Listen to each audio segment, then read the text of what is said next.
a number of developments in relation to the conflict between Israel and Iran. The Australian Government has directed the departure of all Australian officials and dependents, and we have suspended our operations in Tehran. This is not a decision taken lightly. It is a decision based on the deteriorating security environment in Iran. It's a decision I directed after consultation with the Prime Minister and the Deputy Prime Minister. Everyone knows Australian diplomats care deeply about their work, and no one wishes to have that work disrupted. But the government has a responsibility to ensure the safety of our staff. And we do ask people to be in harm's way, and we have to consider their safety very carefully. More generally, we have a very volatile security situation in Iran. And I'm sure people don't know that we don't have to cast our minds back too far in history to understand the risks to foreign officials in Iran in times of unrest.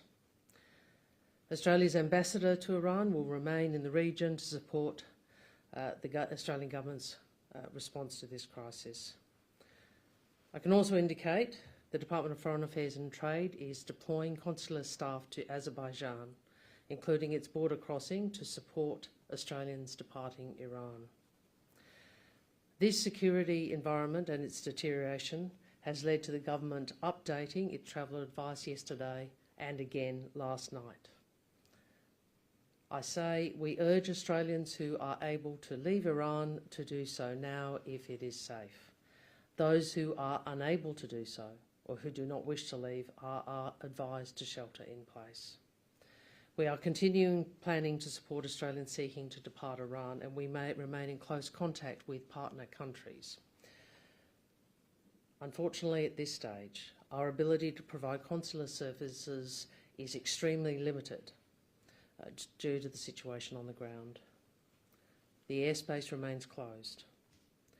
In addition to the Foreign Affairs Crisis Response Team being deployed, to assist the government's efforts and support Australians seeking to leave the region, ADF personnel and aircraft are being deployed to the Middle East as part of Operation Beach 2025.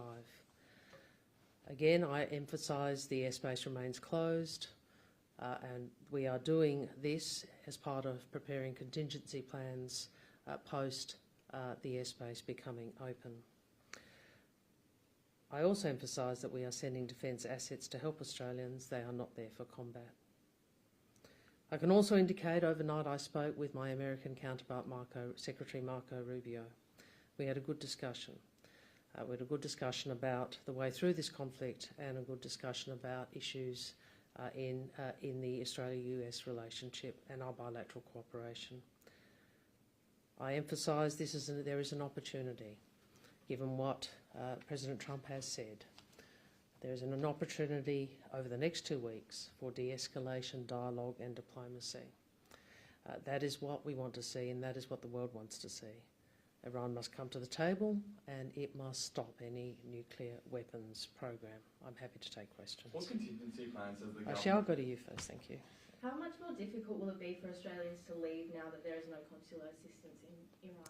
Look, we are really conscious it is extremely difficult, and I wish it were not so. I wish that we had more capacity to assist, but the difficult reality is the situation on the ground is extremely unstable.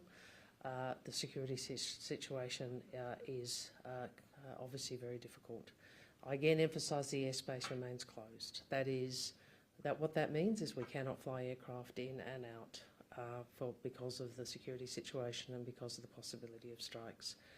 So what we can do is what we've done, which is we are deploying consular staff to Azerbaijan. That is for Tehran. If 8 hours plus is close, the closest land crossing available, and we are doing that to assist Australians who get to the border. Can you provide an updated number on how many people have registered to do that? We have 2,000 people, Australians and their family, registered in Iran who wish to depart. We also have around 1,200 in Israel who wish to depart. What contingency plans does the government have if that de-escalation that you spoke about doesn't happen? if the de-escalation... De-escalation of tenders in the Middle East? Well, that is what we are seeking to do. We are putting people on the ground in Azerbaijan. We are involved in assisting Australians and providing advice to Australians who are in Israel. We had another bus overnight go to Jordan. I think some 38 people in addition to the small group the day before. Obviously, it is a challenging situation on the ground. We will seek to provide and assist people to a safety in the weeks and days to come. Obviously, it's a very difficult situation on the ground. What I would say in relation to passage to Jordan from Israel, I'm pleased that we had another group leave. I think with the Sabbath coming, it will make it more difficult over the next couple of days, but we hope to increase the number of people who are travelling out, if they wish to do so, by bus to Jordan over the coming days. Are there Australians who are resisting getting on that bus? Not everybody in country wishes to leave.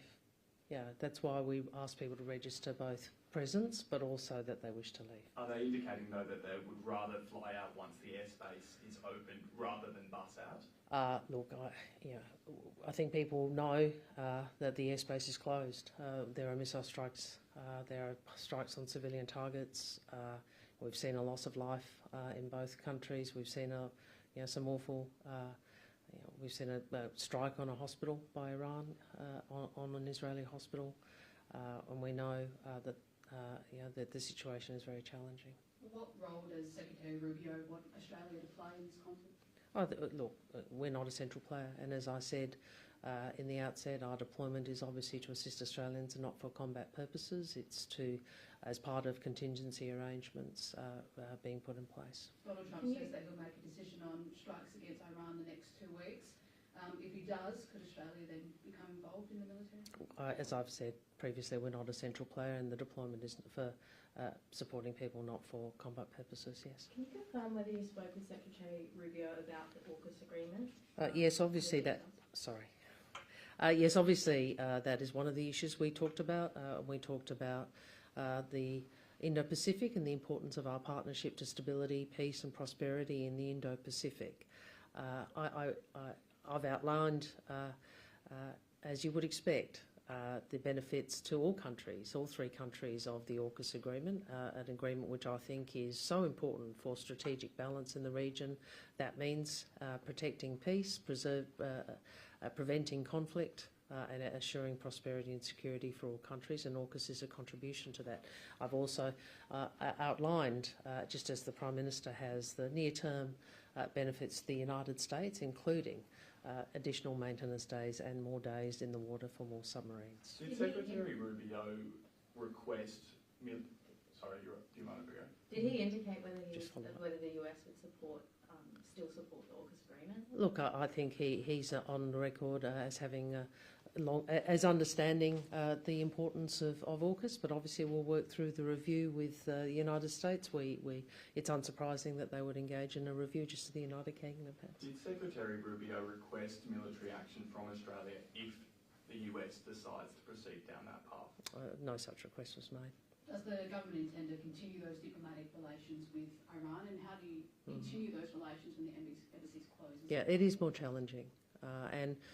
We've had a diplomatic relationship with Iran, I think, since about 1968 from memory. And it's obviously for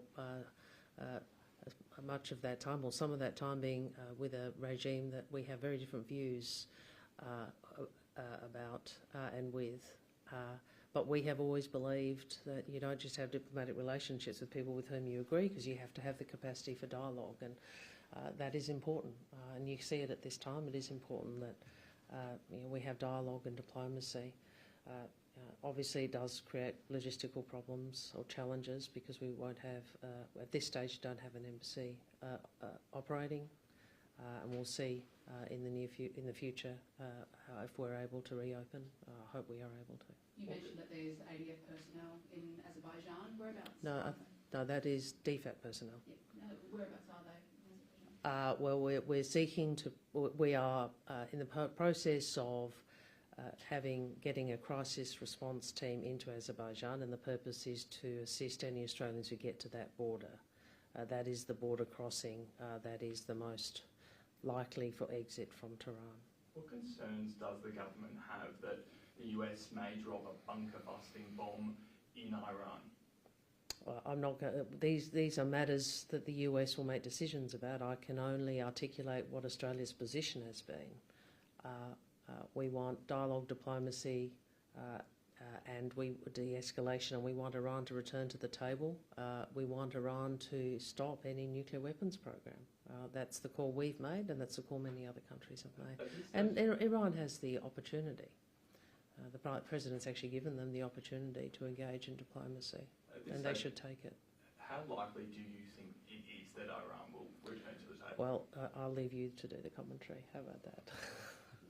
I can only indicate what Australia's position is. All right, everybody. Just got one question on age verification of social media companies. How promising is that the new report declares that age verification can be done by these companies, that a path to an under-16s ban can happen? Well, look, it's obviously a very promising report, and this is a policy area that the government has been very forward-leaning on, and I'm sure Minister Wills will implement it very effectively. Thank you very much.